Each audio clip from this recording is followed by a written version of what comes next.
Meni mi je bilo fajn tekmovati, predvsem se zdaj po več kot enem letu po poškodbi prvič v bistvu v zadnjih 2 tednih počutim bolj suvereno v čolnu, tako da so tudi nekako boljši občutki, bolečin imam manj in potem sem sposobna v bistvu tudi bolj uživati v veslanju in danes mi je uspelo sestaviti dobre vožnje, večinoma brez dotikov in sem kar zadovoljna. Ne, včeraj sem res bila kar šokirana, ker sem v tistem šprintu za ogrevanje 5 minut pred štartom odlomila tačko, oporco in nič, takrat nisem imela drugega kot štartati.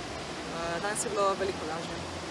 Jaz upam, da ga bojo izpeljali, no, res do zadnjega verjetno ne bomo vedeli zagotovo, ampak jaz upam, da bo in na pripravah je bilo luštno.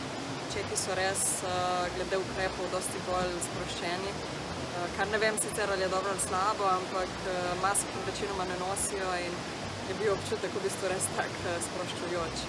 Sama proga pa je tudi fajn, neke modifikacije so naredili in meni je všeč.